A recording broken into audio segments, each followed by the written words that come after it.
Hey, if you are anything like the person I'm picturing on the other side of the screen, someone ambitious, driven, probably juggling a millions of things, and feeling like you are constantly playing catch up, then this video is for you. Because honestly, I get it. That feeling of being stretched too thin, the constant mental chatter, the fear that you are not doing enough, not achieving enough, it is exhausting, isn't it? Alright, let's be real though. Underneath all the hustle, there is often this quiet fear, right? The fear of losing control of your time, your energy, and even your health. You see your colleagues grinding, the success stories online, and you worry if you're going to keep up. You push harder, sacrifice sleep, maybe skip meals. I've been there. And the cycle just keeps spinning. My friend, let me tell you, you are pouring out of an empty cup, and deep down, you know it's not sustainable. All right, a few years ago, I was deep in achieving my goals in startup world. Long hours were the norm, and hustle culture was the mantra, and I bought into it line by line and sink deeper.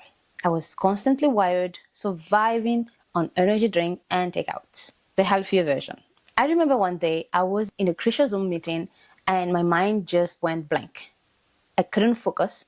I felt foggy and honestly, I was terrified. Then it hit me. I realized that I was sacrificing my well-being for this relentless pace, and it wasn't even making me more effective. It was doing the opposite. Can you imagine? So that moment was a wake-up call for me. I started searching for a way to reclaim my energy, sharpen my focus, and actually enjoying the process without burning out. Because burnout is real. That is when I stumbled across the idea of intermittent fasting. Honestly, I was really skeptical at first, even though I'm a nurse, because I wasn't really fasting at the time. Because skipping meals felt like counterintuitive for me. I needed to eat multiple times a day. But the science behind it and the testimonials I found were compelling. So it wasn't about deprivation, it was about strategically timing my eating to work with my body, not against it. So what I discovered was incredible. By implementing a simple 16-8 fasting schedule, eating within 8-hour window and fasting 16, a few key things shifted for me. I was able to sustain my energy. No more roller coaster. I dished that afternoon slumps, and my energy levels became much more stable throughout the day without the need for constant caffeine jolts. This meant that I could actually get things done in the afternoon instead of just trying to power through. Alright, now I also was able to get more time, less food obsession. Suddenly I had more time in my mornings and evenings because I wasn't constantly thinking about preparing my next meal. It freed up my mental energy too, and I wasn't as focused on what is it for lunch all the time. Now, a sense of control. Perhaps the biggest shift was feeling like I was back in my body and my energy levels. It wasn't about forcing myself, it was about working with my natural rhythms. That persistent mental fog began to clear. Suddenly, focusing on extended periods became easier. Decision felt more straightforward and my overall productivity soared. It was as if my mind finally had the breathing room it was desperately searching for. My next up the list is consistent energy throughout the day. The frustrating peaks and valleys of energy vanished. You know that, right? I no longer relied on that mid-afternoon caffeine surge just to stay afloat. My energy became steady and reliable, allowing me to power through the entire day with genuine momentum. Momentum is key, my friend. And then reclaim time and mental space.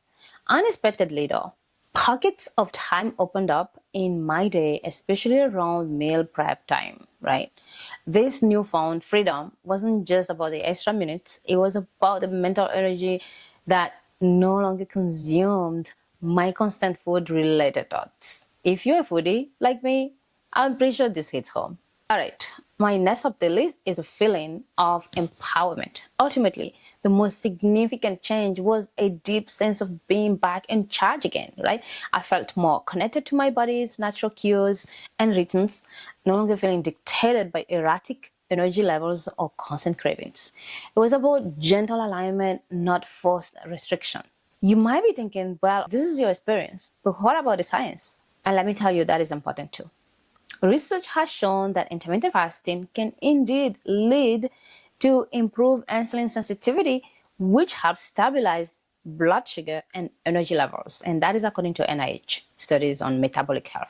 Studies have also explored its potential in boosting cognitive function and even promoting cellular repair through a process called autophagy. The beauty of intermittent fasting is its flexibility, right? So you can tailor it to your life, which is cool. Maybe skipping breakfast works best for you, or perhaps you prefer to have an early dinner. The key is finding a sustainable pattern that you can stick with, right? So start small, listen to your body, and don't be afraid to experiment. Remember, it is about progress, not perfection. All right, if you're intrigued and want to learn more, these resources were incredibly helpful to me. Fast, Feast, Repeat by Jean Stephens, a really practical and encouraging guide that breaks down the different approaches of intermittent fasting. The next one is The Obesity Code by Dr. Jason Fung, provides a deeper understanding of the science behind weight regulation and the benefits of fasting. Next on the list is the Huberman Lab podcast episode on nutrition and metabolic health. You will love it.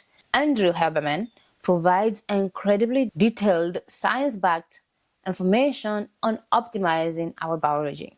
So, what if you could finally step off that hamster wheel of burnout?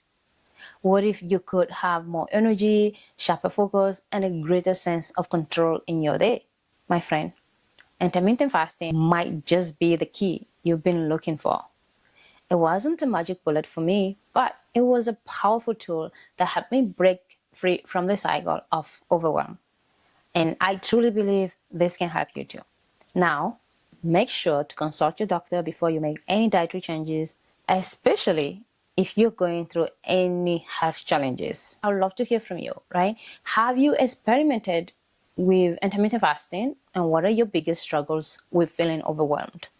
So share your experiences in the comments below so that can enlighten or teach somebody something new, right? And if you're ready to explore this further, make sure to subscribe to Mel's Hub for more insights and strategies on thriving as a busy professional. So let's support each other on this journey to a more energized and fulfilled life. So take that first step. You got this. Hey, if you want to learn more about my personal journey on how to include intermittent fasting into my lifestyle, I would highly recommend that you watch this video right here. Maybe here.